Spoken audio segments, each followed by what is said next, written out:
Olá, condôminos, bom dia, tudo bem? Estamos aqui começando o nosso terceiro episódio do Papo de Condomínio Podcast. Quero agradecer a sua presença, a sua participação e quero lembrar você que você pode curtir, compartilhar e se inscrever nos nossos canais, tanto no Instagram quanto no YouTube, ou seja, nas nossas redes sociais.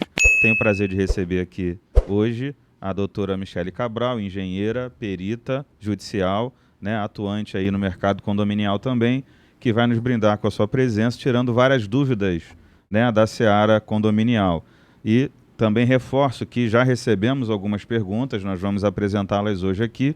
E se você quiser participar, você pode falar com a gente através dos nossos canais de atendimento, né, do nosso Instagram, do nosso canal do YouTube e também através do e-mail do Papo de Condomínio, também que vai aparecer para você aqui durante a transmissão. Então, inscreva-se, curta e compartilhe o nosso Papo de Condomínio e você vai ser um grande parceiro nosso também nessa empreitada. Doutora Michele, muito prazer. Seja bem-vinda ao nosso podcast Papo de Condomínio. Quero aqui agradecer a sua presença, a sua disponibilidade. Nós vamos conversar um pouquinho, né, sobre todos esses dilemas que as pessoas acabam retratando para a gente, não só no dia a dia, como também através das perguntas que eles enviaram. Então, a senhora fica à vontade para se apresentar a sua empresa. Obrigada, Edmilson. Eu que agradeço pela oportunidade. Como já disse, eu sou a engenheira Michele Cabral, sou engenheira civil e perita judicial atuante nos tribunais do Rio de Janeiro.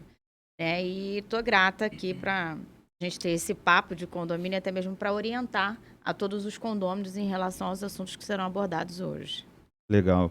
E a gente conhece, né, os trabalhos de engenharia nos condomínios e muitos moradores que estão nos assistindo talvez não estejam entendendo, né, essa lógica inicial. A gente começou no primeiro episódio explicando a lógica legal das construções, quando elas surgiram, né, a primeira legislação mais específica que foi criada para isso. Então, a gente teve o boom imobiliário, esse mercado foi crescendo e eu lembrei até dos engenheiros porque o próprio criador, a própria comissão mista que gerou a regra legal, ela já falava de problemas construtivos lá na década de 60, década de 70, que hoje ainda, alguns casos, permanecem. Vários moradores também já trouxeram dúvidas que a senhora vai poder nos ajudar respondendo.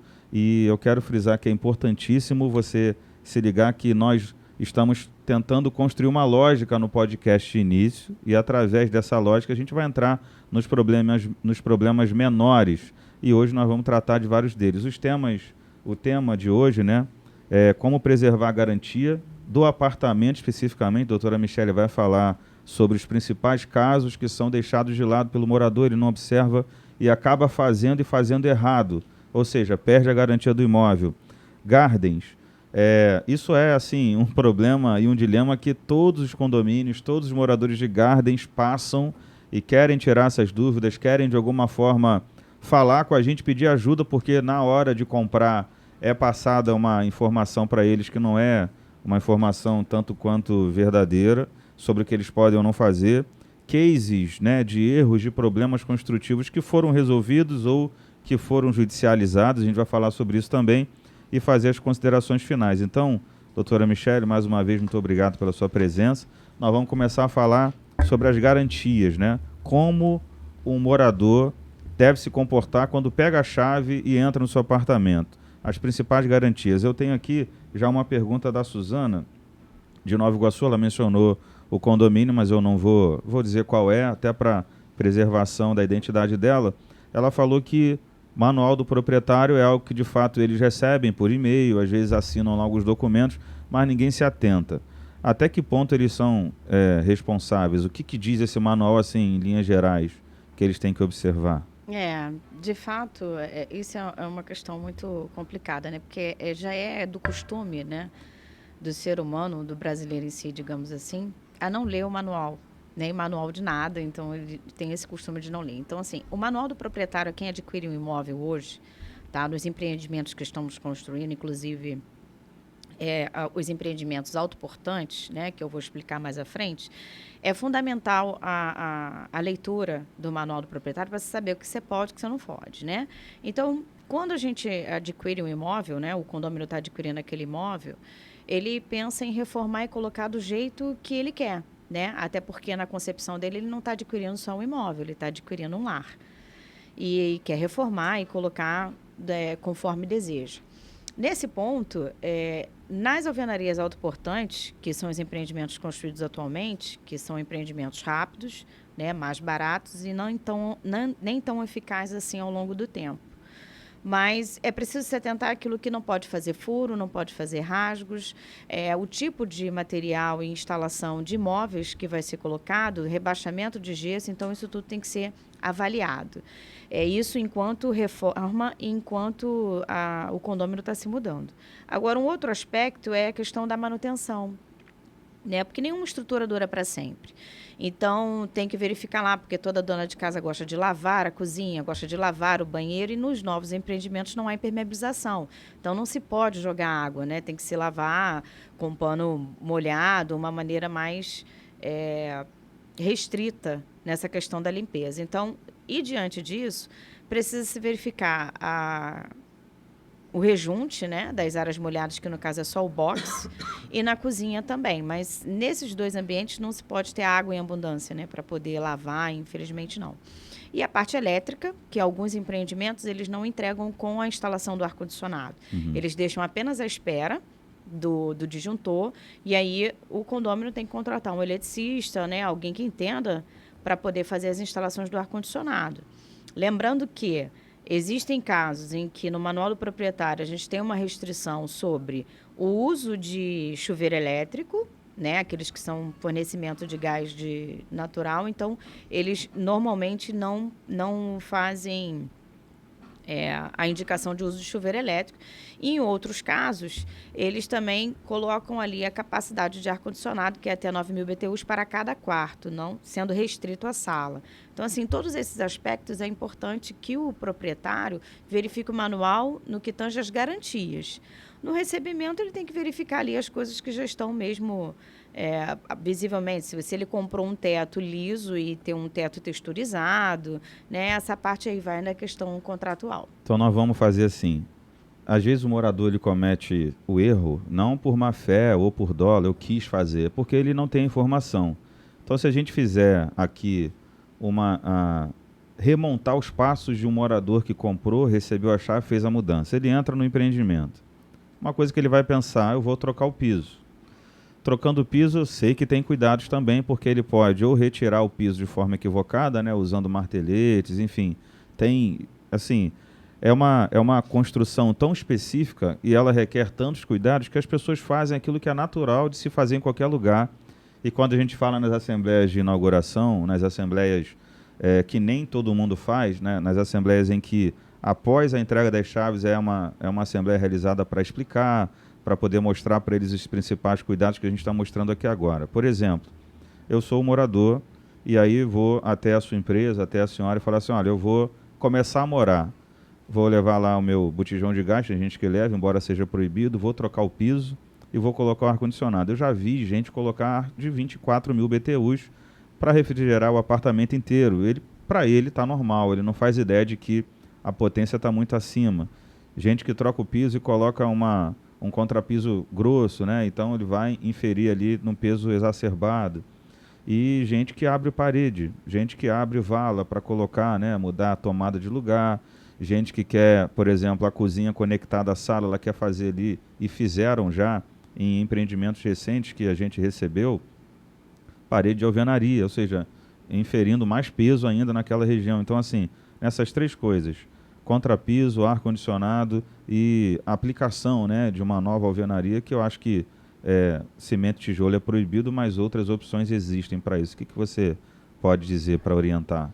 Na verdade, o contrapiso ele já não é permitido, né? A construtora ela já deixa ao ponto de colocar apenas a aplicação do revestimento, em alguns casos. Outros casos, quando ela já entrega com revestimento, alguns condôminos têm a questão de ser rápido, né? Fazer piso sobre piso, mas tem que se ter todo cuidado, porque numa alvenaria autoportante, a gente só consegue suportar, diante dessa estrutura, 150 quilos por metro quadrado. Então, muitas das vezes eu já vi colocar um porcelanato bem robusto e é piso sobre piso, então é bem complicado. E na hora de fazer essa demolição, não se pode utilizar um maquinário de alta compactação, você não pode ter uma questão de usar um martelete de 5 quilos, ou não, você tem que tirar realmente manual. Então, 150 quilos por metro quadrado. Exatamente. É isso? Então, se eu tiver Você um não vai- determinado metro quadrado com mais um amigo meu, já não dá, corre o risco o imóvel.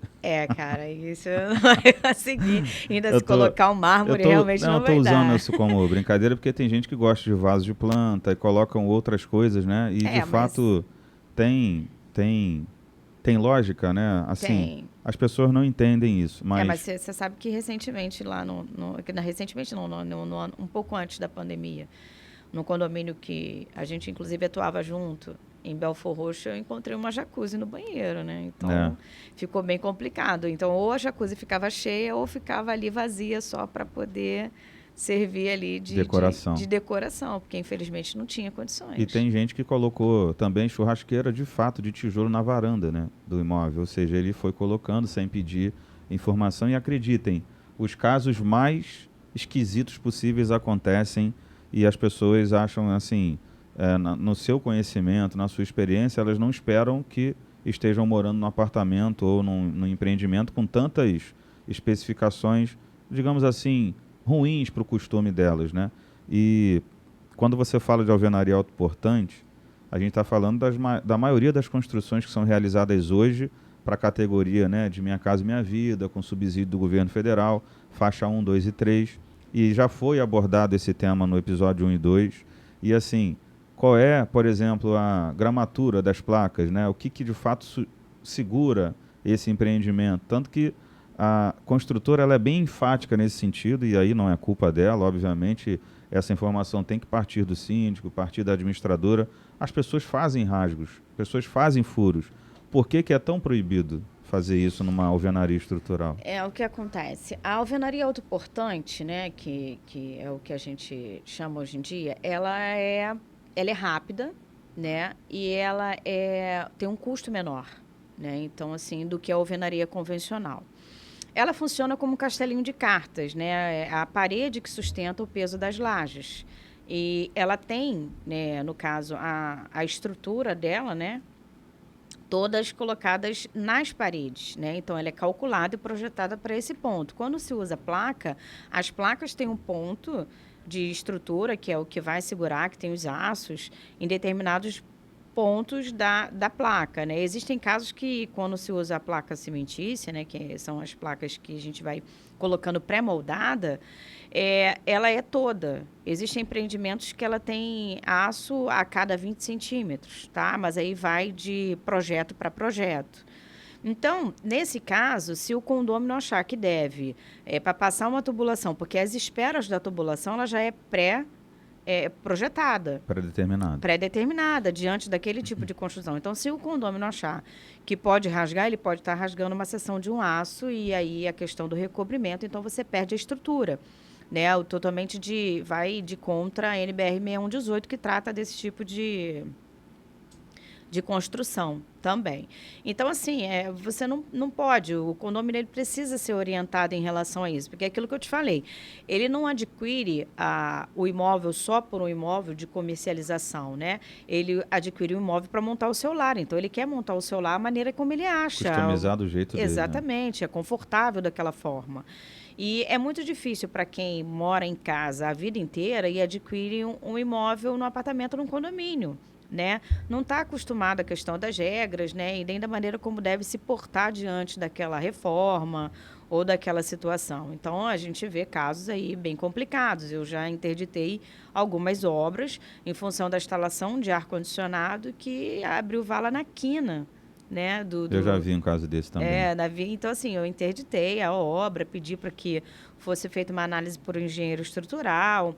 E, normalmente, quando há essas aberturas de valas, a gente pede para reconstruir com grout, que é um produto que é uma espécie de argamassa que tem a mesma resistência do concreto. Então, ele vai manter ali. Mas se, por um acaso, em alguma hipótese, a seção do aço for rompida, tem que se fazer um trabalho de recuperação estrutural pontual mais enfatizado. Mas isso é quando a gente descobre.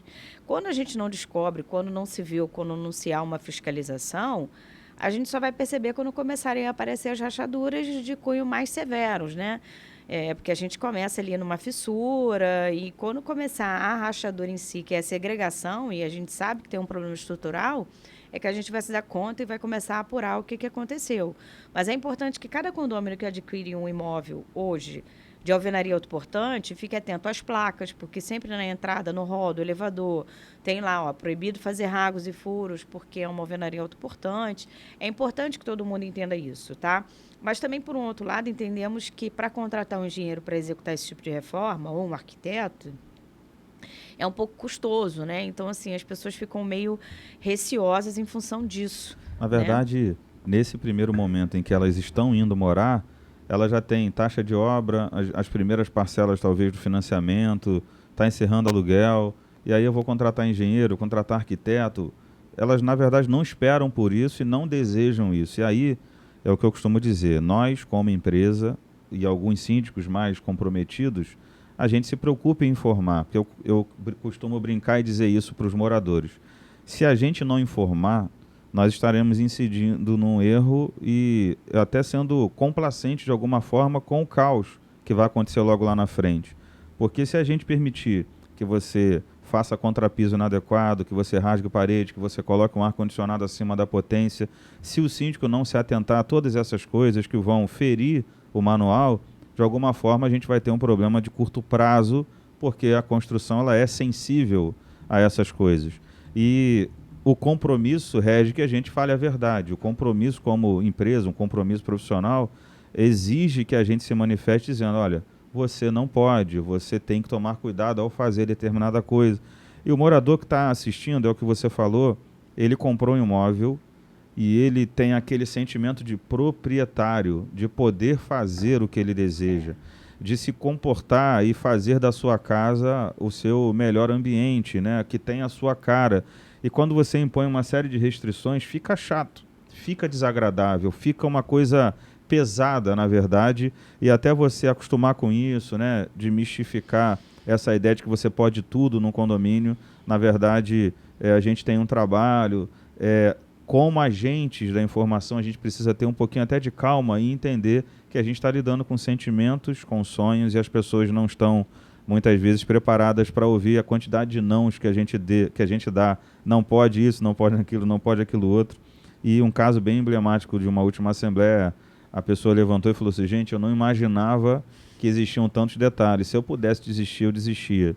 E isso é chato, ruim de ouvir, porque na verdade a gente está tentando conduzir, né, que aquele sonho seja o melhor possível, que aquela moradia seja a melhor possível, mas como são moradias aglutinadas, né, paredes confinantes, ou seja, paredes que interligam duas unidades, o que ela faz no dela vai interferir ou no todo ou na unidade ao lado, e isso é importantíssimo.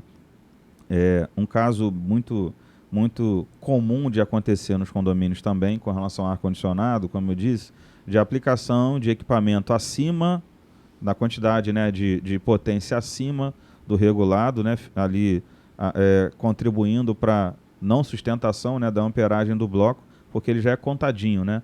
A quantidade de unidades com a quantidade de aparelhos já tem ali uma performance elétrica para sustentar. Se todo mundo começar a colocar com potência acima, vai dar problema. O que acontece? Os empreendimentos de hoje, como você falou, faixa 1, 2 e 3, eles têm um cálculo de demanda, né, que são os consumos dos aparelhos que vão ter diante daquela classe, daquela faixa de renda salarial, né? Então, eles têm um cálculo de demanda e fazem daquilo ali, cada apartamento vai consumir tantos quilowatts, tanto isso, tanto... Então, eles fazem esse cálculo de demanda para chegar num valor X, até para que a concessionária consiga fornecer a quantidade adequada, né, pro empreendimento em si, né?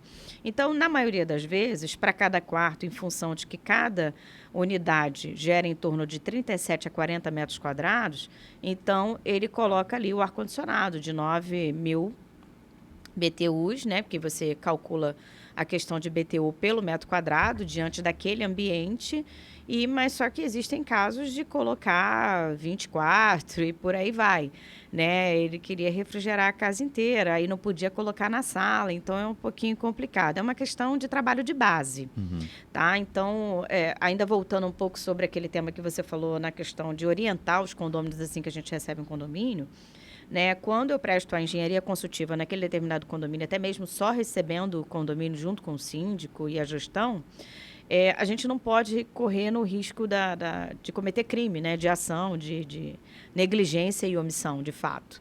Né? Então, se eu detenho daquela eficácia da profissão, se eu estou sendo contratada para aquele determinado ponto, então a minha função é sim orientar, tanto ao síndico quanto à sua gestão e aos condôminos, por isso que a gente sempre participa das assembleias, né, a fim de que as pessoas às vezes não gostam de muitas das coisas que eu falo na assembleia, né? Eu também não. Pois é. Do que eu falo também não. O que acontece? A gente tem que passar essa informação, porque na hora de vender e também naquele afã de comprar, de adquirir o seu imóvel, o seu lar, as pessoas não prestam muita atenção nos pormenores, nas entrelinhas, nas letras miúdas, tá? Mas é importante que cada condômino tenha essa concepção de que precisa tomar certos cuidados. Não significa que você comprou, adquiriu um imóvel ou fez um mau investimento. Não, você só precisa se adequar às regras, né? Porque, infelizmente, as regras são carro, eu seguidas. compro um carro, mas não faço as revisões. Eu compro um carro, mas não fico atento ao tipo de combustível que ele tem que usar. Eu lembro que uma vez eu trabalhei numa companhia e eu precisei comprar uns automóveis, né? E aí um dos carros era de um modelo gasolina comum. E o outro, que era um modelo mais potente, turbo, ele precisava só da gasolina de alta octanagem. Então, assim, se eu não orientasse, o executivo que ia usar o carro, ele não fazia ideia. Então a gente tinha que sentar com ele não ia na concessionária, a equipe que ia buscar o carro e tal. Nós éramos obrigados a preservar a garantia do automóvel, dizendo ele só pode com gasolina de alta octanagem, gasolina especial. Ele ficava assim, mesmo, ele não sabia. Então se ele usasse a comum, ele ia comprometer a garantia, comprometer um dos principais acessórios, que é o motor do veículo. Então a construtora, ela não tem como sentar, né, morador por morador e fazer uma revisão inteira do manual. Ela entrega o manual e você assina se comprometendo que vai cumprir. E aí o nosso trabalho didático de informar as pessoas para que elas se atentem que é fundamental para, no mínimo, garantir que elas têm o direito de exigir alguma coisa caso dê errado. Não só por isso, o Rogério, que mandou uma pergunta para a gente também, ele tem um apartamento em Jacarepaguá, ele disse assim, por que o meu apartamento com 8 meses de uso, já teve 3 episódios de vazamento, ele mora no último andar. Por que esse tipo de evento acontece? É óbvio que não acontece com todo mundo, mas acontece com algumas pessoas. E elas mandaram essa pergunta para a gente. Quais são as possíveis causas? O que acontece? A gente chama de dilatação térmica. Tá? Como eu falei, essas alvenarias autoportantes, ela tem as estruturas que são placas pré-moldadas ou até mesmo bloco de concreto e ali passando toda a sua estrutura em aço. Então, a 6118, que é a norma de concreto armado, ela preconiza uma viga, que é um cinturão entre a alvenaria, né, a parede, e a laje, que é para justamente projetar essa questão da dilatação térmica que é em relação aos materiais que são utilizados, como o argamassa, o concreto, enfim. Então, como esse tipo de construção não é comum ter esse cinturão, né, não faz, até porque não é projetado, acontece de haver a dilatação térmica nas lajes. Né? São lajes também pré-moldadas e ela tem uma espessura entre 12 a 15 centímetros. Né, justamente que é para suportar e ter a funcionalidade desse tipo de construção. Então, quando acontece isso, sempre o último andar é prejudicado, porque o último andar está exposto. Como é que a gente resolve isso? Não resolve ao longo do tempo, né? Porque você não vai colocar uma viga de respaldo e não vai conseguir construir diante do que já está pronto. Então, o que você deve manter é sempre o telhado estanque. Tem que manter as telhas uniformes, não pode ter telha quebrada, não pode ter telha fissurada, e que ao longo do tempo, algumas telhas, elas apresentam microfissuras, tá? Em virtude eu até recebi uma análise de uma fornecedora de telhas, quando eu estava fazendo uma perícia, e ele falou, não, eu dou a garantia de 5 anos, mas essas microfissuras sempre vão acontecer depois que o amianto foi proibido de ser fabricado, né, de estar junto com a fabricação das telhas. Então, aparece essa microfissura, mas ela está estanque, tá? Mas só que em alguns casos não é tão assim, né? Mas esse fornecedor, ele garante ali 5 anos, mas acontece isso. Mas a única coisa que a gente tem para resolver é o condomínio mantendo as suas manutenções em dia e mantendo sempre o telhado estanque, porque você vai colocar manta e o trabalho e a movimentação vai atingir o substrato da manta, não vai ter jeito, ela vai fissurar da mesma forma. Tá? Você pode colocar até em vários sentidos, mas em algum momento ela vai fissurar. Então, o correto mesmo é a gente manter a telha e rufos também, todos os componentes do telhado de forma estanque. Nesse caso, nesse exemplo, por exemplo, desse morador de Jacarepaguá, a gente tem dois pontos para entender. Primeiro é que se aconteceu com ele tem que abrir um chamado, né, na construtora e também formalizar para o condomínio essa situação, porque tem que ser investigado aí de onde partiu, né, a causa raiz, se é por um vício ou se é por falta de manutenção ou se é pelos dois. E aí eu entro no segundo ponto. Eu tive uma reunião essa semana e de um condomínio também recém-entregue e a gente falou de interfone. É um outro tipo de equipamento do condomínio, mas o conceito é o mesmo com relação à obrigação do síndico. Por exemplo, o síndico disse assim, nós estamos na garantia, né, do condomínio ainda, a gente acabou de receber, então não vou contratar empresa de manutenção de interfone por isso. Eu falei, não, você tem que contratar e você tem que cuidar para preservar a garantia, porque é sua obrigação.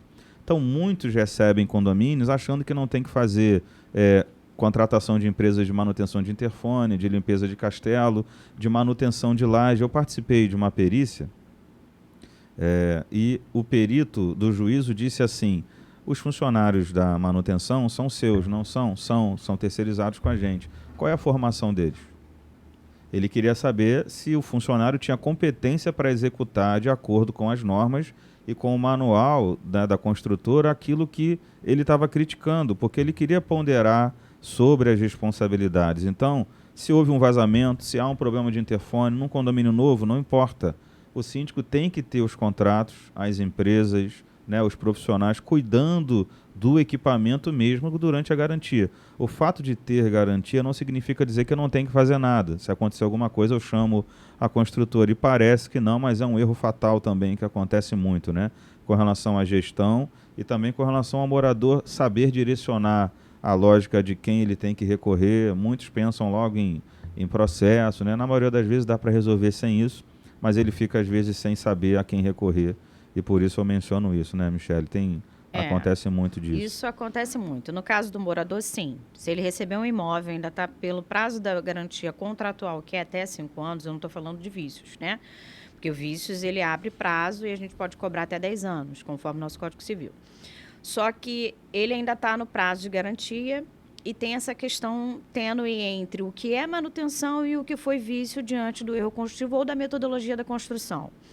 Então, nesse caso, o que deve ser feito? Realmente, a abertura de chamado junto à construtora para que todos os lados possam interagir sobre esse determinado assunto. E a questão da manutenção é primordial, tá? No caso, na figura de síndico, para esses casos do último andar, né, é importante que tenha sempre uma mediação, que o síndico acompanhe esse fato até o final. Tá? Sempre colocando um responsável, ou ele mesmo atuando, ou contratando um engenheiro consultivo, né? Que no caso é a minha função. Por quê? Porque você vai fazer mediação e você vai acompanhar o caso e vai determinar o que for realmente manutenção e o que for vício de construção. Porque na maioria das vezes o proprietário, o condômino, ele sempre tende a judicializar. Quando não tem uma resolução, quando não tem uma mediação, ele vai judicializar. E quando judicializar, o condomínio sempre vai responder no polo passivo, nessa questão justamente de manutenção. Por um outro lado, o síndico, mesmo que um condomínio novo, ele é obrigado a fazer, sim, aquilo que eu falei, uma estrutura ela não vai durar para sempre. né? A estrutura precisa de cuidados, né? Assim como o ser humano precisa ir ao médico, precisa se cuidar, tomar vitaminas, a estrutura em si ela precisa de cuidados que são as manutenções. E o que preconiza isso é a NBR 5674. A gente tem que seguir todas essas diretrizes, né? Comprovar o contrato de manutenção naquilo que for pertinente a contrato e também aquilo que for manutenção periódica, como a detetização. Ela é uma manutenção periódica, você não precisa ter contrato. A limpeza dos reservatórios de água, ela pode ser feita periodicamente, que é de 6 em 6 meses, né? Mas você não precisa ter um contrato, porque você não vai fazer mensalmente. Então, você já tem uma redução de custo no que tange a questão da previsão orçamentária para manutenção, tá? Mas, por um outro lado, ainda sobre esses assuntos, é importante que também cada um saiba seu papel. Nós estamos falando do último andar. Então, o último andar fica exposto à questão das intempéries. E aí, colocou lá um rebaixamento em teto, né, um rebaixamento de gesso, e utilizou lá uma pistola de fim-capino com uma carga vermelha, que é uma carga de alta potência. Pela espessura da laje, que é de 12 a 15 centímetros, o pino vai sobrepor, vai vazar. E aí você está danificando uma estrutura onde a culpa não é do condomínio, no que diz respeito à manutenção, e nesse caso também não é da construtora, e sim foi provocado pelo morador, entendeu? Que contratou e achou que tivesse ali aquele respaldo. Então, assim, muitos condomínios que eu atuo, eu sempre dou essa questão dessas orientações. Com relação à manutenção nos telhados, o condomínio ele é obrigado a fazer a verificação. E, para isso, a gente tem um livro de inspeção. Isso pode ser feito pela zeladoria? Pode. Né? A MBTEC a gente faz um treinamento com os zeladores justamente para verificar esses pontos.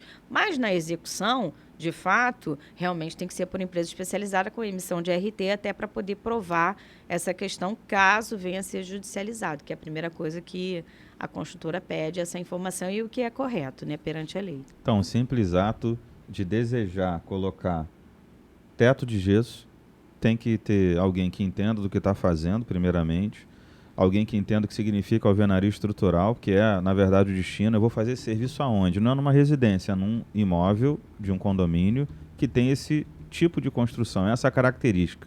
E aí ele tem que obedecer e respeitar a característica. Ou seja, acontece muita coisa que as pessoas não fazem ideia e o ideal é que o condomínio tenha essas principais diretrizes bem fundamentadas, de fato que as obras tenham por legislação, ou seja, por regra em ata ou em convenção ou em regimento, que essas obras sejam comunicadas para que hajam essas inspeções e orientações, porque nem sempre os profissionais emitem a RT e nem sempre sabem. Não é uma questão de não saber aplicar o gesso, mas é uma questão de não saber o tipo de metodologia a ser usada que vai impactar ou não naquela recepção da alvenaria, né? Que é diferente, não é que taxar de incompetente, na verdade é só preservar o local, né, onde está sendo colocado.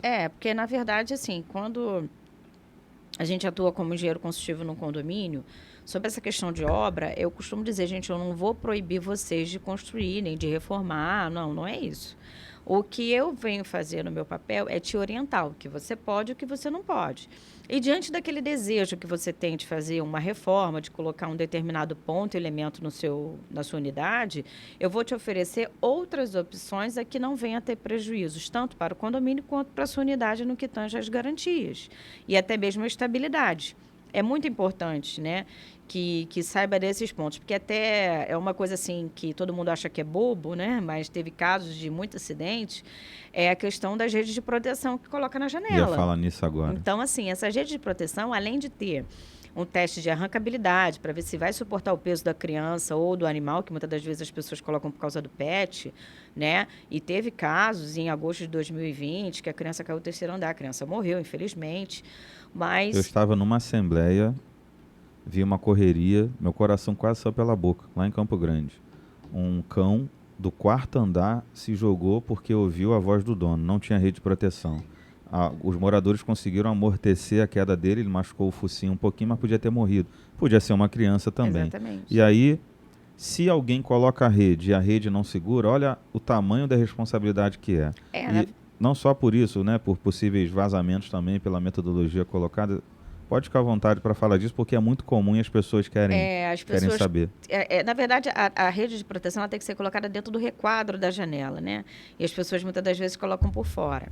E essa bucha, para poder colocar esse ganchinho, ela tem que ser revestida com silicone, justamente para impedir que a água da chuva venha infiltrar e tenha que trazer prejuízos para a fachada com queda de reboco, porque a água vai infiltrando. Aonde ela achar o caminho, ela vai infiltrar. Né? Então, assim, além desses pormenores em relação à fachada, a gente também precisa fazer o teste de arrancabilidade para saber se aquela resistência está ok. E existem normas, tá? A NBR tem uma norma só disso, em relação à fabricação, ao fio da rede, ao tipo de instalação e essa arrancabilidade. Então, é uma norma que é dividida em 4 etapas, tá? E que, muitas das vezes, quem está adquirindo o produto não sabe. O síndico, o gestor do condomínio, também não tem essa ciência, só mesmo os engenheiros e arquitetos que prestam esse serviço de engenharia consultiva, né?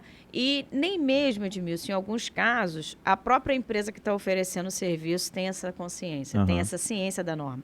Então, é muito importante, assim, porque você vai colocar um requadro, né? E aí você tem sua filhinha, o seu filhinho lá e que tem o costume, porque criança em determinada idade, quando está começando a conhecer o mundo de fato, ela Vai acaba explorar. cegando, ela vai explorar, né? Então, de alguma forma. Então, é importante que também o condomínio tenha essa ciência, para que não venha ter outros prejuízos. E sobre a rede, ela incide num outro fato que a Michele mencionou, que é acumular, né, no quadro ali, umidade, absorção de água das chuvas ao longo do tempo. E eu lembro, não sei se a gente mencionou nos episódios anteriores, que não é falado abertamente no início dos empreendimentos, nas AGIs, que ele de tempos em tempos precisa repintar, né, toda a fachada, ou seja, recompor a fachada. E aí, quando a gente fala de pintura de fachada, a gente não está falando só de uma questão estética, mas é de uma proteção para a ação mecânica, né, do sol e da chuva, né, dilatação, umidade. E se você coloca grade ou coloca redes de uma maneira equivocada, caixas protetoras de ar-condicionado, ou seja, tudo aquilo que vai de encontro à fachada e não observa essas diretrizes, em bem pouco tempo as fachadas vão começar a soltar. E pela sua experiência, você pode falar melhor do que qualquer pessoa, um custo altíssimo para recompor, né? Na verdade, quando a gente fala sobre a questão da manutenção da fachada em si, ela normalmente tem um período de 3 em 3 anos, tá? E ela não é somente uma pintura, você tem que revestir as partes da textura, né? Porque, segundo o Memorial Descritivo dos Empreendimentos, a textura é impermeável, justamente para não infiltrar dentro das unidades.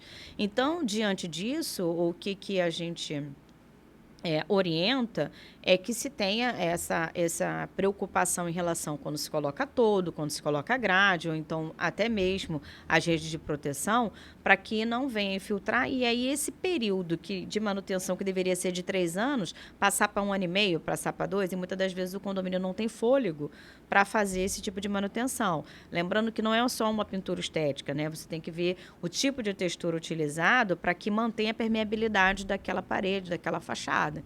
Então, isso aí é muito importante, né? Para que não venha oferecer prejuízos até para a unidade do próprio morador. Porque se ele provoca a questão do furo no toldo e nas grades, bem como na fixação das redes de proteção, é muito comum que venha, com a água infiltrar, é muito comum que venha para a sua unidade. Aí depois ele vai querer abrir chamado e dizer que a manutenção do condomínio falha. Então, muitas das vezes foi provocado pelo próprio morador. Certo. E essa questão de manutenção de fachada, eu fiz uma conta uma vez, conversando com um engenheiro, até durante um processo, e a conta foi a seguinte: ele disse que para fazer a pintura da fachada de 3 em 3 anos, o condomínio gastaria em média R$700 mil.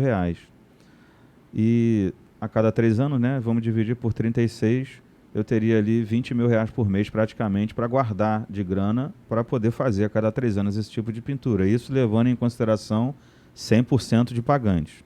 Então vamos dividir aqui, no caso o condomínio tem 780 unidades, R$25 no ato da AGI eu já devia reservar só para isso. E não foi reservado. Então o condomínio, obviamente, não fez a recomposição da fachada a cada 3 anos, porque na verdade ninguém faz. Então a gente fica totalmente dependente de um tripé. Primeiro tripé é a gerência. Se não tiver boa gestão, não tem grana, não tem fundo de reserva e você vai deixar de fazer. O segundo tripé, a segunda perna, né, desse tripé é perder a garantia da fachada, porque se você não recompõe como é exigido, você de fato não vai conseguir preservá-la. E o terceiro tripé é o tripé da falta de informação que vem desde o início, né, da AGI, e os síndicos não buscam de alguma forma didática mostrar para eles a importância disso. Porque na verdade a gente tem aí, até falo aqui agora para morador de fato, às vezes a gente gasta muito tempo perdendo, nos perdendo em discussões a respeito de quem vai ser, de que está acontecendo, ou do desejo de fazer parte da direção do condomínio, quando na verdade coisas muito importantes estão se perdendo. Eu costumo brincar que às vezes a gente está acostumado a engolir elefante, mas em alguns momentos faz questão de se engasgar com uma formiga. Então, enquanto eu estou aqui em cima discutindo coisas muito banais, tem um rio de coisas passando embaixo.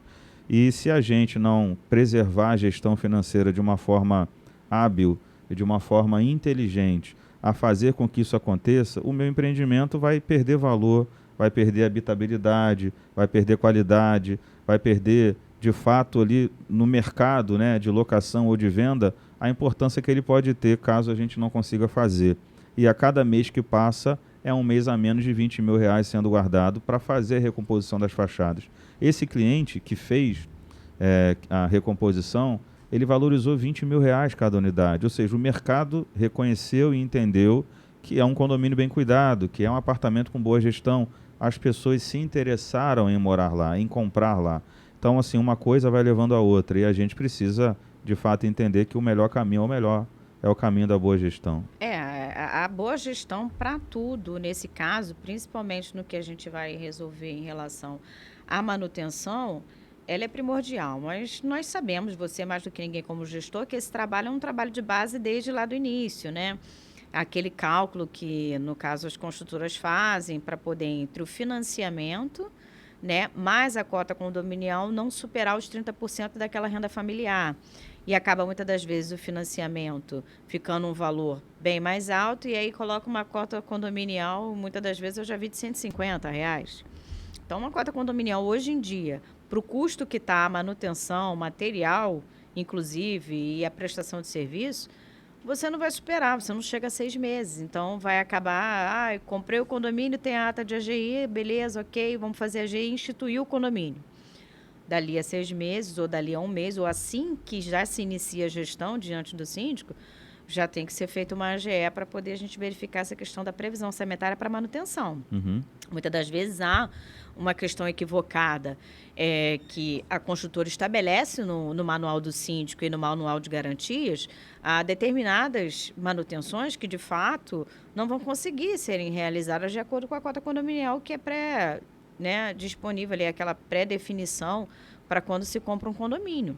Então, realmente, já vai nesse trabalho de base desde lá. Realmente, hoje em dia, para se manter todas as manutenções, você tem que ter uma cota condominial bem acessível, né? Porque tem os custos operacionais, os custos fixos, mais a manutenção periódica a cada período, né? Então, realmente é importante. Eu acho, minha concepção empírica, né, pela minha experiência, que condomínios de 240 unidades, até 300 unidades deveriam ser proibidos.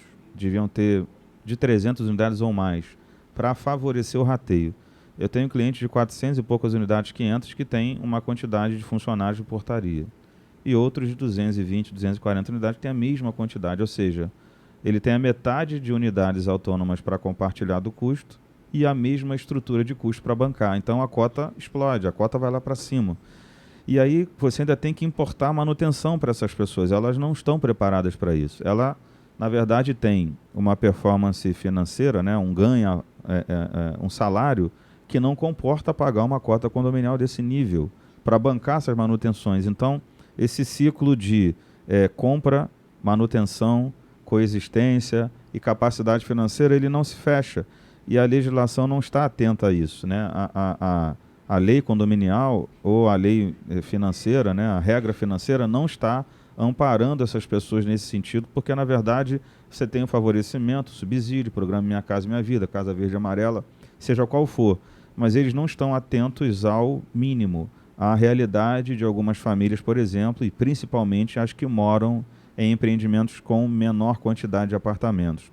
eles vão sofrer uma pressão muito maior sobre a cota de algo, principalmente que é fomentado na compra, né, na venda ali pelo corretor de uma cota de R$ 200, e aí ele chega, né, um empreendimento de 240 unidades hoje, para ter a consistência de uma manutenção adequada, ele tem que ser pelo menos R$ 350, R$ 330, isso falando de portaria, todas as manutenções adequadas. Um condomínio de 500 unidades, ele tem condições, se conseguir tarifa social de água, tudo direitinho, de ficar ali entre R$ 250 e R$ 260.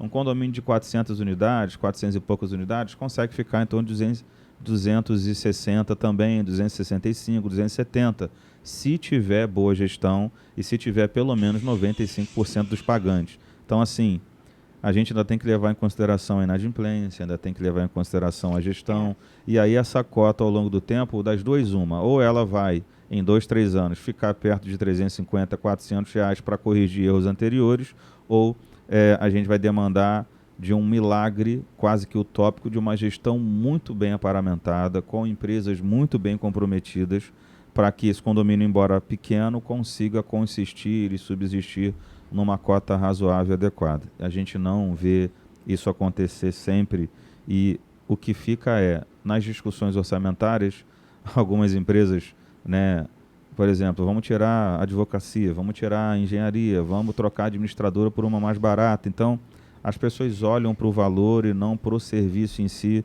ao longo do tempo. Eu já peguei condomínios que eu fui consultiva que eu não tinha jurídico. Eu já tinha 2 anos e não tinha um jurídico. Então, assim, é bastante complicado. É complicado. Na verdade, a engenharia, ela é sempre determinada diante dos condomínios. Para quê? Para quê? Aí depois vão surgindo vários problemas onde só o engenheiro, um arquiteto tem essa condição para resolver, ou então para que não aconteça preventivamente, para que dê uma solução, para que não venha gerar uma corretiva, né? As manutenções preventivas, elas são mais baratas, ainda assim tem um custo, que são melhores do que as corretivas, né? E aí vão incidindo vários problemas. Existem casos que eu não impermeabilizei a cisterna, não fiz o tratamento, não fiz a limpeza, aquilo ali, o cloro, ele tem uma ação e ele vai corroendo, aí gerou um vazamento que, no caso de cisterna subterrânea, ainda em alvenaria, vai vir água de fora ou insetos e vetores, enfim, vai contaminar a água, e aí, como é que vai funcionar? Né? Na questão dos castelos, que são os reservatórios de água, né? A parte metálica, se você não faz a limpeza adequada, da forma como tem que ser feito, né? Utilizando o material adequado para poder fazer aquela limpeza, a ação do cloro ela vai corroendo, porque aquela tinta, que é da parte interna, ela tem uma durabilidade também. Vai chegar um ponto em que ela não vai suportar, vai corroer, e aí vai começar a corroer o castelo, como outros casos que a gente já viu também. A gente mencionou até de queda. A gente mencionou a fachada, né, que a cada 3 anos, e o castelo tem que ser limpo 6 em 6 meses. 6 em 6 meses, e a água também é analisada, né, tem um laudo de potabilidade. Mas a gente vê o castelo assim como algo imponente, né, grande. Cara, tem condomínios que estão precisando reformar castelo com 5 anos, com 7 anos, e é caríssimo fazer isso. 200 mil, 300 mil reais para fazer reforma de castelo. Então, se você não faz manutenção, como você mencionou, se você não tem uma engenharia assessorando, porque síndico pode ser qualquer pessoa, não só engenheiro, pode ser qualquer um, então você não é obrigado a saber. Você não tem jurídico, ou você não tem uma administradora atenta para te orientar e indicar tais profissionais em determinadas demandas, como empresa, digamos assim, contratada para dar suporte ao síndico também.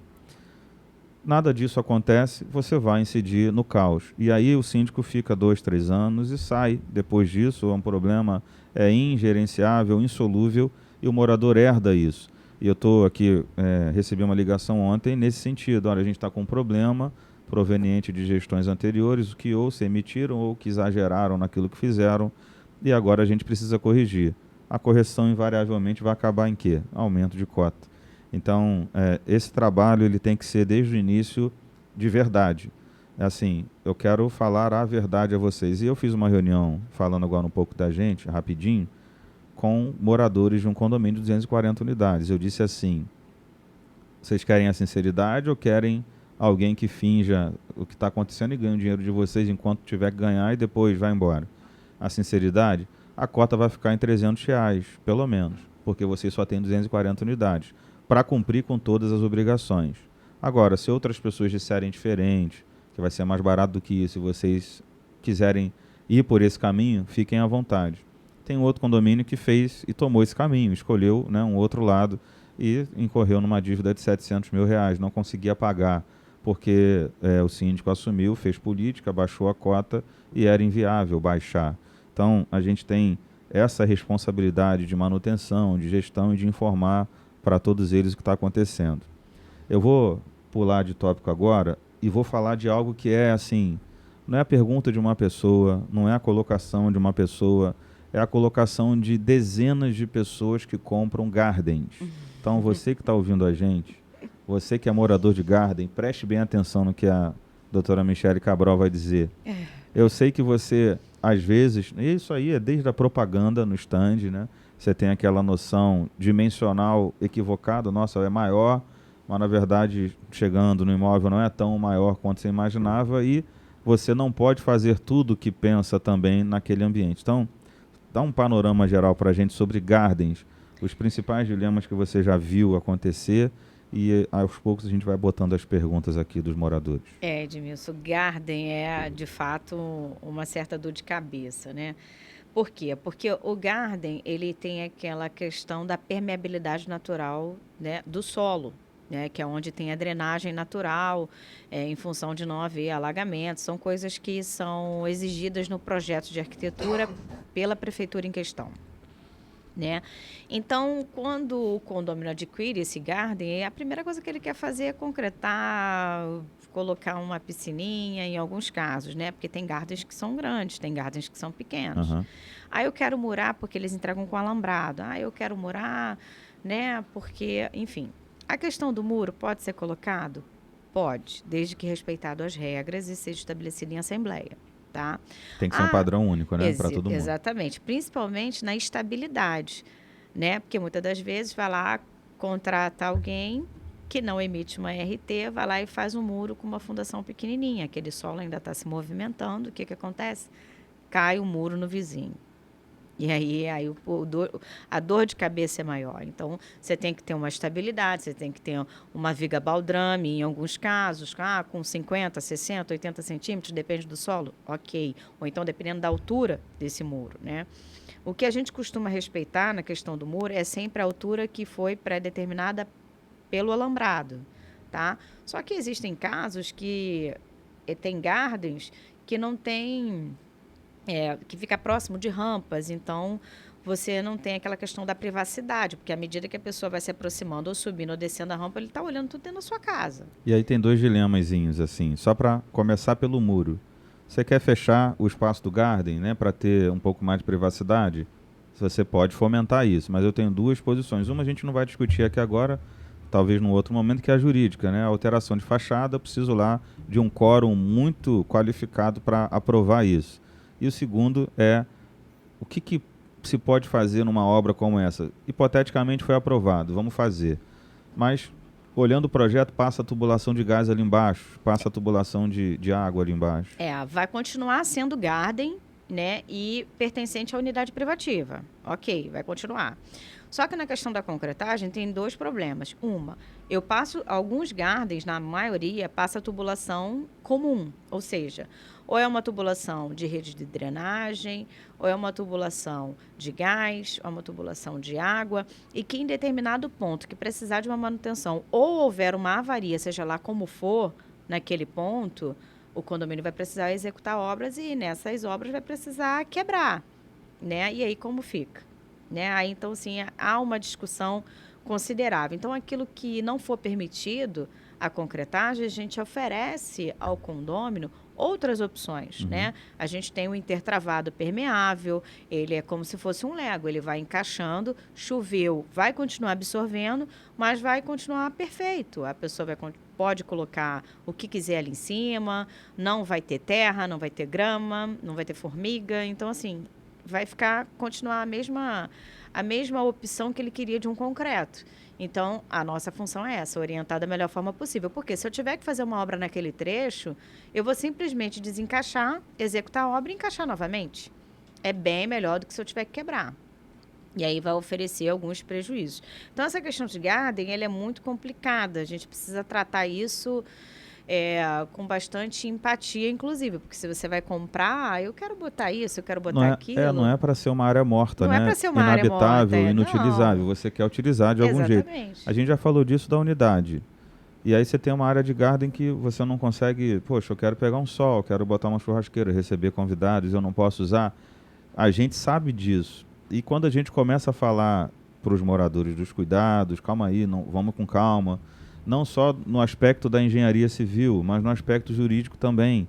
Eu preciso respeitar a lógica jurídica e a lógica da engenharia para fazer algo que fique para sempre, porque pode ficar sujeito à impugnação, à multa, à perda de garantia. Então tudo isso tem um preço, tudo isso tem um custo.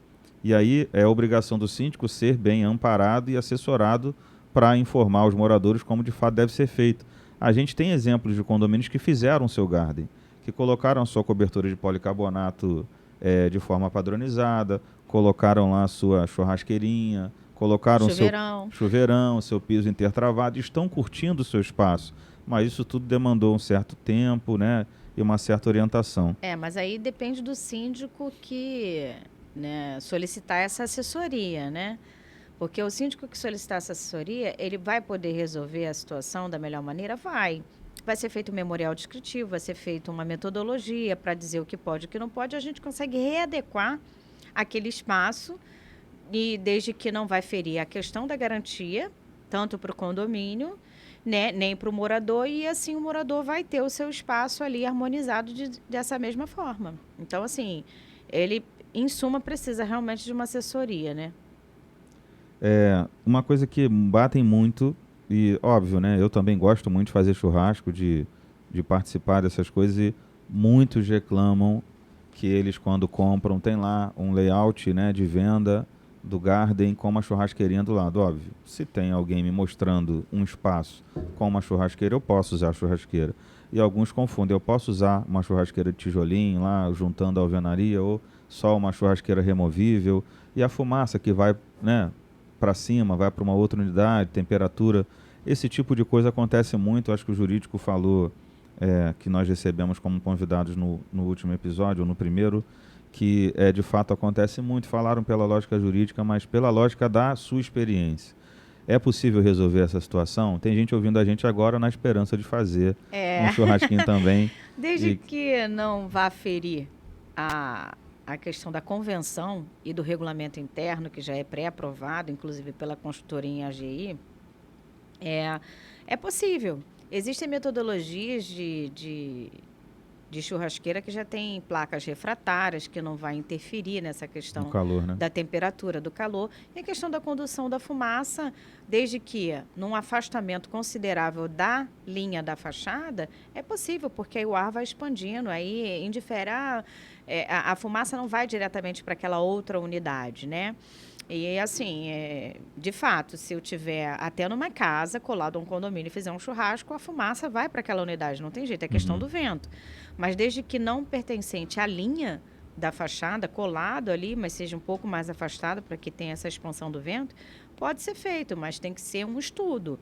A gente tem que estudar o tipo do empreendimento, o tamanho do garden, porque existem garden que são pequenininhos, aí esse realmente é inviável. E a questão das documentações, que é a convenção coletiva e o regulamento interno. A gente conseguindo associar uma harmonia entre todos esses aspectos, a gente consegue fazer um projeto favorável diante do que o morador deseja. Vamos falar de cobertura? Muita gente quer, obviamente, talvez nem tenha churrasqueira e tal, a grama, você já disse que tem a opção do intertravado permeável, mas a cobertura. Quais são as sugestões assim, do que pode ser feito nesse sentido para os gardens? A gente já viu, e acho que a maioria tende a ser assim, de policarbonato, bonitinho, mas ela acaba sendo travada na própria alvenaria, né? Trava a estrutura da cobertura na alvenaria, fura aquilo ali. Então, existem outras alternativas, metodologias que podem ajudar a não perder, né, a garantia? Existem casos de um pórtico metálico, né, aonde ele vai ser fixado na alvenaria, né, na fachada, sim, vai, mas em pontos estratégicos e a questão do peso ela é transmitida na questão da base, né, é feita uma base um pouco maior. Mas é aquilo que eu te falei, a gente tem que estudar casa a casa. A cobertura de policarbonato, ela é viável, é até mais interessante. Mas eu já vi casos de colocar telhado colonial, né? Que na verdade não é um telhado colonial, mas é aquelas telhas que são plásticas e que têm a mesma estética de um telhado colonial. Ela é mais leve? É. O tipo de estrutura de madeiramento é um pouco mais leve? Sim, tá, pode ser. Mas existem estudo caso a caso. E o mais importante, que naquela linha da fachada em que for perfurado, tem que se adequar a uma metodologia X para que não venha interferir nessa questão da fachada, não venha prejudicar e trazer patologias evolutivas para a fachada, tá? Mas em relação à garantia, eu acredito que diante de todos os manuais de todas as construtoras, infelizmente perde-se a garantia daquele ponto para baixo da fachada. Algumas pessoas até exigem da construtora que ela autorize e tal, ela normalmente não se manifesta com relação a isso. Ela pede que o morador leia o manual ou que contrate profissional habilitado para ajudá-los a conduzir da melhor maneira. E normalmente é assim que deve ser realmente, então a gente coloca aqui à disposição os serviços da engenheira Michele, né, da sua empresa, para que você utilize nesse sentido. A gente costuma dizer que não é um excesso de preciosismo, é um cuidado, porque a gente está lidando com um empreendimento que vai perdurar ainda por muito tempo, né? E você vai pagar por muito tempo, então nada mais razoável do que fazer do jeito correto para que a gente não tenha problemas futuros. Eu quero citar um exemplo também que parece algo assim muito distante, mas aconteceu já em alguns lugares, que foi com relação ao sistema de incêndio. Normalmente, nas previsões orçamentárias, os testes hidrostáticos, de estanqueidade do sistema de gás, que é seríssimo, né? Eu preciso ter isso, senão o seguro não paga por conta de alguma intempérie. Teste de SPDA, que é o para-raio, essas coisas que são assim, não está na linguagem comum do dia a dia das manutenções, né? E na maioria das previsões orçamentárias. Eu queria que você falasse um pouquinho sobre esses principais testes semestrais ou anuais e para a gente encerrar depois as autovistorias. Muita gente leva botija de gás para dentro de casa, faz alterações e parece que não, mas é responsabilidade do síndico estar atento, fiscalizar. Ele tem autorização da convenção mediante aviso prévio para entrar nas unidades e checar, porque o princípio da propriedade ele é relativizado em relação à coletividade, ele é relativizado em relação à responsabilidade do síndico em preservar a moradia do restante das pessoas. Então ele pode sim agendar e fiscalizar as unidades, então há um período para as autovistorias, há um procedimento para as autovistorias, elas precisam ser comunicadas, né, às prefeituras, enfim. Queria que você falasse então dos testes semestrais e anuais, dos principais deles, dos mais sérios e da autovistoria, que a gente já está partindo, infelizmente, para o final do nosso podcast. Então, o que acontece, Edmilson? A questão das manutenções em face do SPDA, do sistema de incêndio, até mesmo da limpeza do castelo, de reservatórios de água, ela é super importante. Em função daquilo que eu te falei, que sendo a questão preventiva, ela é muito mais barata e acessível do que a corretiva em si. Tá? Então, assim, no sistema de incêndio, ele tem que ser feito a recarga de extintor, o teste hidrostático nas mangueiras e até a estanqueidade no sistema em si, uma vez por ano. O SPDA, se ele for um sistema novo, a partir dos 3 primeiros anos, você tem que fazer uma nova medição para saber se está tudo ok, ou se tem alguma coisa partida, né? Se está conseguindo fazer o aterramento adequado, por quê? Nós temos aqui no estado do Rio de Janeiro uma incidência de raios consideráveis, e principalmente na época de verão.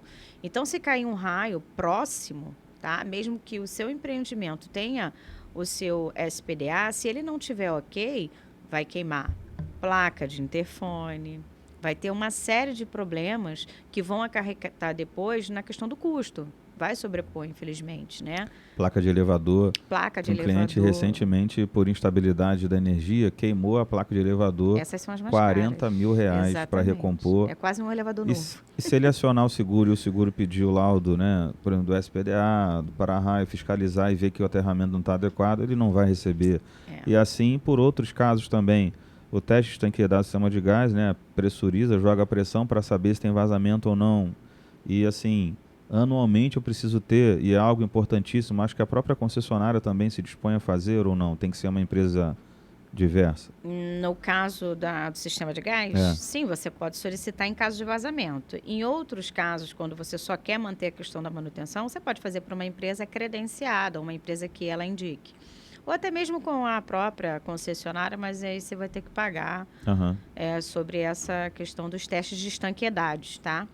Eles levam o manômetro, equipamento, fazem o laudo, tudo direitinho, não tem problema nenhum. Mas o que eu acho que é um custo que não é um prejuízo, em si um bônus, porque você vai estar prevendo. Porque se você deixar para ser feito isso numa autovistoria, por exemplo, que ela só acontece de 5 em 5 anos, você vai descobrir que tem um vazamento ali considerável e você vai ter que lacrar o gás e deixar todo mundo sem gás. Já aconteceu várias vezes em autovistoria que eu fiz. Tá? E teve uma ocasião que foi perto do Natal. Eu tive que sair fugida do condomínio porque eles não queriam deixar eu sair. Mas, enfim, era um vazamento considerável. Tive que trocar todo o ramal principal, né? E o condomínio tinha quase 5 anos. Ele ainda não tinha 5 anos. Então, isso daí, de fato, foi acionada a garantia da construtora e ela refez o que deveria ter sido feito, né? Porque, muitas das vezes, essas tubulações são subterrâneas. Não leva imantamento, né? Então, a questão da presença, né, de água e outros materiais químicos, inclusive no solo, isso vai corroendo a tubulação, né?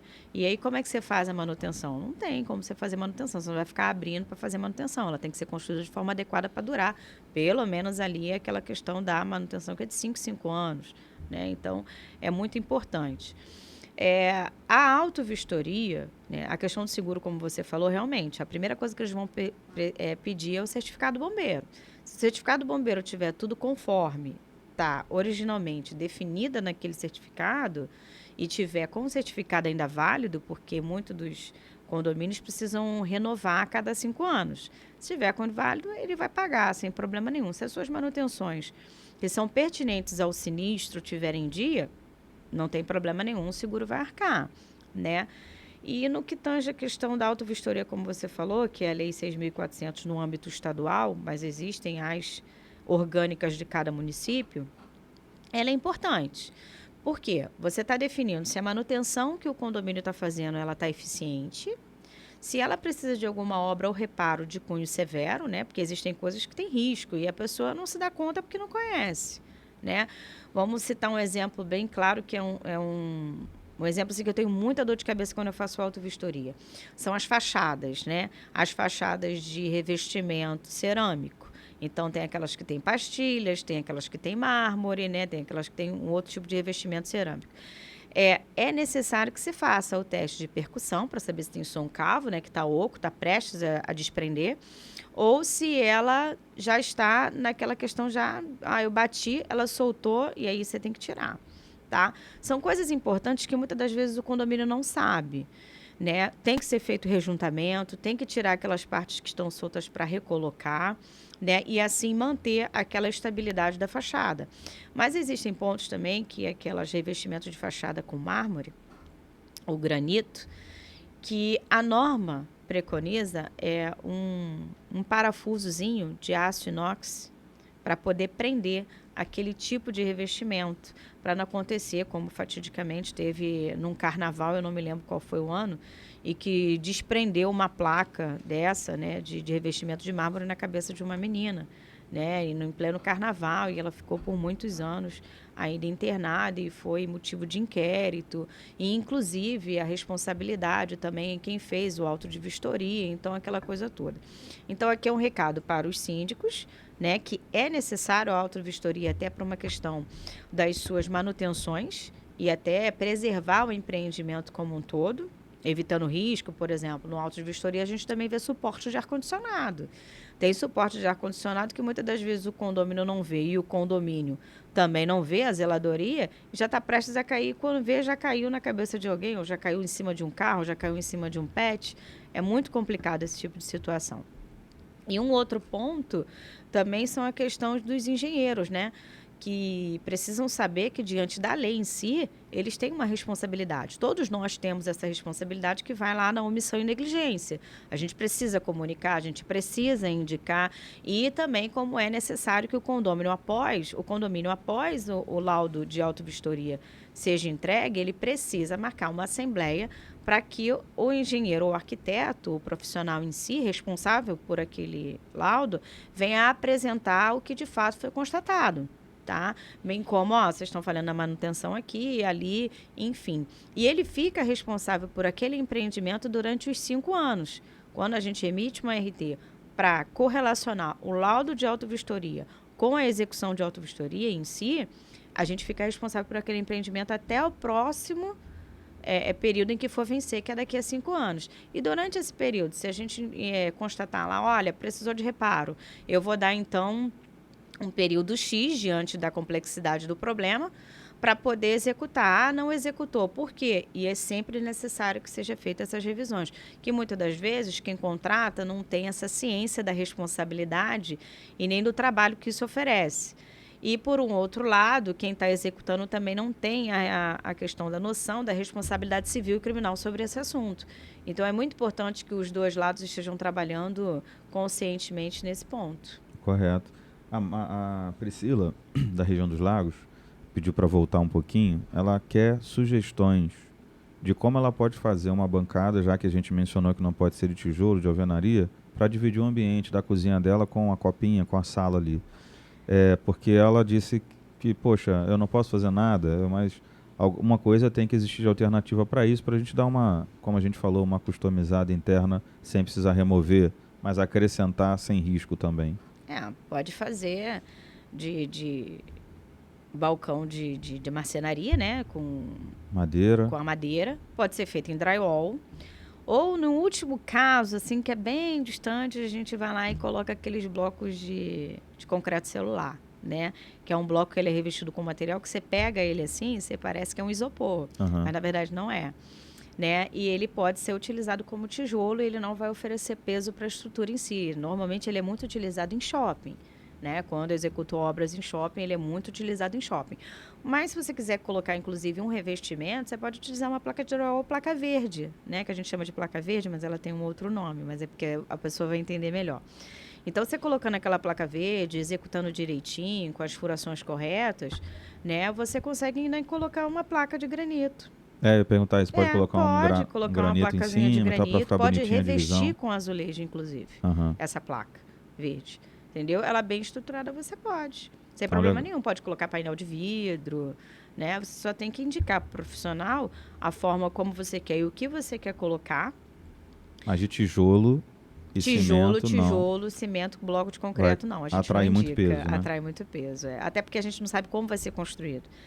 Uma coisa é você construir com a orientação de um engenheiro arquiteto, outra coisa é ser construído da maneira convencional que o proprietário consegue pagar, arcar, né? De repente ele tem um bom pedreiro, um bom profissional de confiança e vai fazer daquela forma. Mas é muito importante que saiba que existem outros materiais que o custo-benefício em relação ao tempo, porque com drywall você consegue fazer em 2 dias, né? Você não precisa ser carga, massa, não tem isso. Você foi lá, montou e aí não tem mais problema. Um caso relatado também por parceiros nossos, né, por condôminos que estão começando a mandar, né, as suas perguntas, a nossa equipe que está recebendo e encaminhando para a gente, cara, pinga-pinga de ar-condicionado, drenos que não existem desde a construção, caindo em cima do aparelho do outro, fazendo barulho, ou em cima do carro, ou escorrendo pela parede, e aí fica aquele lodo, aquela coisa feia né, nas fachadas. E que pode, de quem é a responsabilidade? Qual é a sugestão para corrigir isso? Explorando aqui né, os conhecimentos da engenheira convidada. Então, eu, como atuo como engenheira e na minha profissão, a gente tem um código de ética do CONFEA. Então, a responsabilidade da questão do dreno, ela vai para a eficácia da profissão. tá? Se eu sou engenheira civil e sei que naquele momento, em algum ponto, aquela água da condensação vai trazer prejuízo, eu já tenho que oferecer, mesmo que numa alvenaria estrutural, uma forma adequada de a gente colocar os drenos para esse tipo de captação de água, tá? Mas o que muitas das vezes essa questão é discutível. Por quê? Porque não existe norma que te obriga a fazer. É aquilo que eu falo que existe a questão do bom senso e da boa prática da engenharia, né? E essa seria uma boa prática da engenharia. Você já customizar, já planejar, inclusive aos projetistas, porque muitas das vezes falar assim, você chega lá para conversar com a construtora fala, mas isso foi projeto. Ah, mas isso foi projeto. Mas diante da lei, o projetista ele também responde civil e criminalmente a mesma coisa que é o PREL, que é o responsável por quem executou. Né? O projetista vai responder, aquele que assinou o projeto vai responder e quem executou também vai responder. Tá? Então, assim, dizer para mim, foi projeto. Isso para mim meio que não passa. Então, eu digo para você que o problema disso está na eficácia da profissão, por 2 motivos. A questão da boa prática da engenharia, porque você sabe que aquilo ali vai acontecer em algum momento, tá? E a questão do artigo 938 do Código Civil, que diz que toda unidade ela é responsável pelo aquilo que ela projeta da sua unidade, inclusive as águas da condensação do ar-condicionado. Então, o que acontece? A gente pega e trata isso de uma maneira bem mais específica. O que a gente consegue fazer? A gente consegue abordar naqueles empreendimentos em que não tem o dreno de ar-condicionado, a gente consegue abordar uma execução aparente, né? Com as tubulações de hidráulica, e vai pontuando e fazendo a inclinação de 45 graus para poder que a água tenha, né, a gravidade, que ela venha a ser encaminhada por gravidade, de forma aparente, depois pinta da cor da fachada. Então, esse daí é um ponto que o condomínio pode achar para poder resolver o problema, né? Mas, na maioria das vezes, fica todo mundo de mãos atadas, porque, de fato, não existe uma norma que obrigue. Mas existe a questão da boa prática e o bom senso de quem detém da eficácia da profissão. Se eu sou engenheiro e sei que aquele ponto, né, vai oferecer um problema futuramente, a gente tem como organizar. Lá no Rio de Janeiro, a gente ainda tem uma lei municipal que nos facilita, né? Tem uma lei municipal, que agora eu não me recordo o número, mas ela diz que é obrigado a ter dreno de ar-condicionado em vias públicas. Aí a gente entra numa outra questão. Né? Se a gente for relatar o que é via pública no Código de Trânsito brasileiro, ele diz que é tudo aquilo que passa, né? As pessoas, os animais e os carros. Então, dentro de uma via interna de um condomínio, eu tenho tudo isso. Inclusive, se tiver estacionamento irregular, eu posso chamar a guarda municipal para vir rebocar. Entendeu? Então, assim, há vários pontos de discussão, mas eu acredito que, a priori, desse erro, né, ou então dessa falta, é a questão da boa prática de engenharia de quem detém essa eficácia, né? No caso, nós profissionais. Bom, a gente está aqui indo para o final do nosso podcast. A doutora Michele esclareceu uma série de situações para você, morador. Muitas outras ainda estão chegando e vão ser ditas numa próxima oportunidade em que ela, né, nos brindar com a presença. Tenho certeza absoluta de que foi muito bom e muito esclarecedor para você naquilo que você, de alguma forma, perguntou e mandou para a gente como demanda, além da pauta que a gente pré-estabeleceu. Quero agradecer a presença, né, a sua presença, a presença da Michele Cabral, da sua empresa também, mostrando aqui para a gente toda a expertise que ela tem no mercado de engenharia civil, de engenharia também de perícia judicial, entre outras. Quero deixar aqui aberto aqui para as suas considerações, para deixar, obviamente, telefones que vão ficar na transmissão para que as pessoas acessem os seus serviços também. Edmilson, eu que agradeço pela oportunidade de estar esclarecendo, que muitas das vezes a gente não tem esse canal para poder estar esclarecendo, e só mesmo mediante ao condomínio que a gente presta a consultoria, né? Então, eu venho agradecer, me deixar à disposição. Tem o nosso site, que é mbtec.eng.br, né? Futuramente a gente também eu vou estar liberando o meu blog e o meu outro site, que é Michele Cabral Perícias e Consultoria também. Meu telefone de contato é o 21 997 18 5792 e eu sigo à disposição, até mesmo para uma consultoria ou até mesmo para uma pequena dúvida, né? Que é muito mais fácil você perguntar e esclarecer antes que tem algum problema maior, né? Do que simplesmente ficar na dúvida. Então, procure sempre seu gestor, né? O síndico. Ele tem essa obrigação de esclarecer e se ele não souber, ele vai estar reportando a quem sabe. De fato, eu agradeço imensamente pela oportunidade. Nada, a gente que agradece. Quero agradecer também aos nossos patrocinadores, Grupo Aliança Administradora, GA Service Soluções Inteligentes, serviços de terceirização. E mais uma vez pedir para você inscrever-se, curtir e compartilhar o Papo de Condomínio Podcast nas suas páginas, nas suas redes, no seu grupo de condomínio, para que as pessoas entendam que é um canal, um fórum importante para você tirar suas dúvidas, compartilhar com a gente as suas experiências e quem sabe também ser um dos nossos convidados. Nós traremos moradores, traremos síndicos também, que são moradores e profissionais, para poderem contar suas experiências e então a gente chegar aqui num consenso de resolução, num aprendizado, né? Porque a gente está aqui também para aprender muita coisa com vocês. Tá bom, galera? Muito obrigado pela sua atenção, pela sua presença e por sua companhia com a gente. Até breve, até o próximo episódio. Um grande abraço. Tchau.